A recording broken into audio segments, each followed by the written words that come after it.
Time to talk business once again with Paul Harris in from Business in Vancouver this hour. We're talking about some positive news for the U.S., which in turn would be positive news for us. It is indeed. I mean, certainly retail sales in the US increased at their fastest pace in 5 months during February.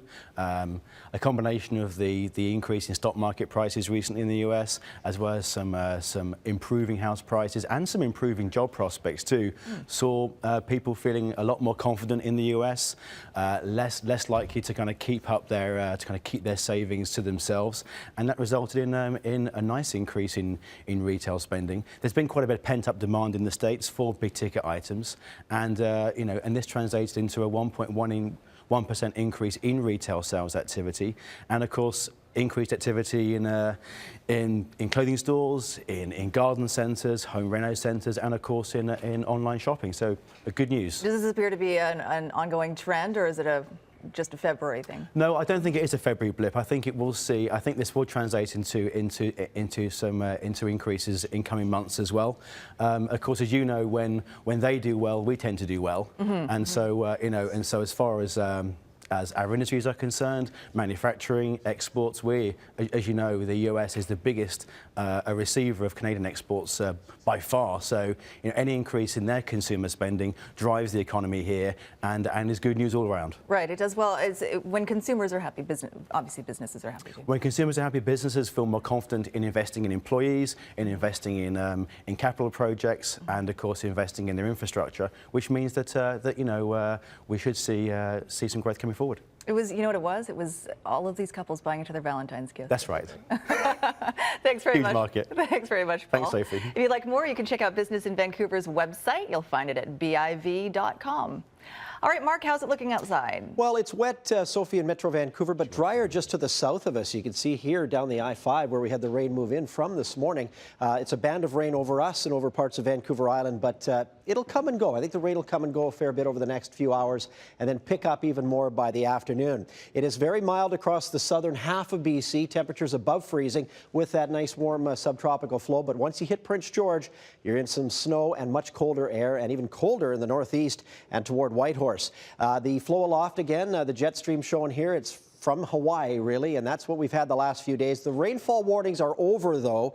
Even though we'll have rain locally heavy today, we won't have enough for a warning. Where we do have warnings in white, the snowfall warnings through Prince George, the Bulkley Valley, toward Terrace on the north coast, and in the southern Peace for 10 to 15, maybe more for centimeters of snow for the day. So quite wintry in there. The blue is a freezing rain warning for areas near Quesnel and Prince George, which will make it very tricky on the road. So take care through there. Sunny in Whitehorse, though, but messy, as I showed you a moment ago, in the central part of the province. North coast near the water, though, it is rain, not snow, in the forecast for Prince Rupert. Williams Lake, some breaks in the clouds. Once we hit Williams Lake southward, it is a lot milder. Low to mid-teens through the western interior. Cooler, though, for the West Columbia, West Kootenay, Revelstoke, Valemont, down to Castlegar, periods of rain. Cranbrook, just a mostly cloudy day and a high of 11. Here on the south coast, another mild one, 9 to as high as 12 degrees for a top temperature. The low was 9 in Vancouver, and we will continue to have periods of rain through the day today and into this evening. But it'll dry up tomorrow to just a chance of showers in the afternoon. Once we hit Saturday, still a few showers and a high of 10 degrees, but at least the subtropical flow is gone, so that Pineapple Express is going to be done by tonight. Sunday, just the chance of a shower, and once we hit Monday, some sunny breaks. All right, make sure the boss is comfortable over there, please. Okay, Yeah, yes, we did, yes.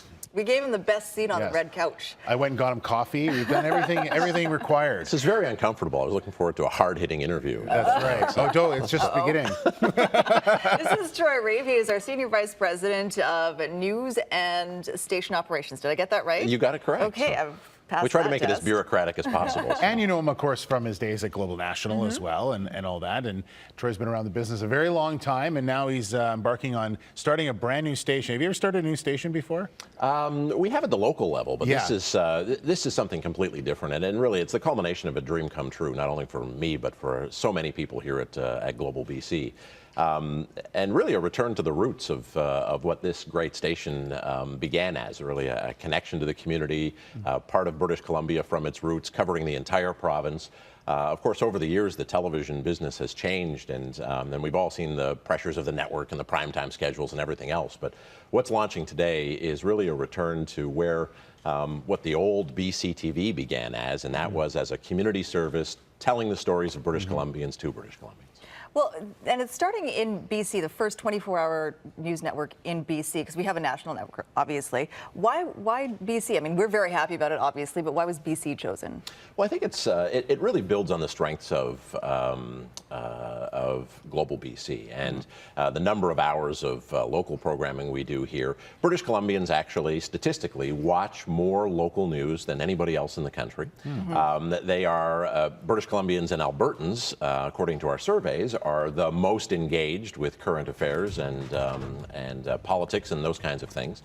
So we felt there was an untapped market here to go much deeper than we can on Global BC, where you've got the rest of the schedule to compete with, and to go 24 hours a day, 7 days a week with breaking live events, more analysis, more context, and more opportunity for people from around the province to tell their stories. Yeah, you mentioned that the television industry is changing, and a lot of stations are subtracting their numbers of people. We're adding, so it's sort of a change in what's going on in television in Canada. Yeah, I mean, you look in. Certainly, the conventional television business has been facing a lot of pressure over the years, simply because there's been so many more choices of channels available, you know. Television news is not a big moneymaker in most of the country, but this isn't designed to be a big moneymaker for us. This is designed to actually do something else, and that is reconnect our brand in places where you know, we haven't been able to give as much coverage focus, long-form journalism, other corners of the province where we don't get to as much, more community coverage, and also just around-the-clock coverage that we can't provide on the main channel. So we think it's a really great opportunity, and to be honest, none of it would have happened without the support of Shaw as our not just our corporate parent, but also our launch customer on cable. Here, I'll turn the mug around. Just in case the bosses, are watching. Yeah, because everybody has a boss. Right. No, but I mean, the nice thing is that Shaw truly believes that this is not just a win for the communities we serve, but for the cable customer as well. It really, in an era where viewing patterns have changed and suddenly there's new competition from the internet and whatnot, this is an option that's only available through your satellite or TV provider, and one we think adds real value there. Okay, we'll be enhancing our internet coverage as well. And don't forget to check us out just over an hour from now on SD21, on HD 216, outside the Lower Mainland on 111 for all of our Shaw customers. Yeah, we'll kick things off at 9 o'clock with Jill Kropp in AMBC. She'll be on at 9 a.m. precisely, so that's coming up. Thanks very much, Troy. Good to see you. It's great to be here. Great day. We'll take a quick break on the morning news. Your top stories coming up. Stay with us. One love.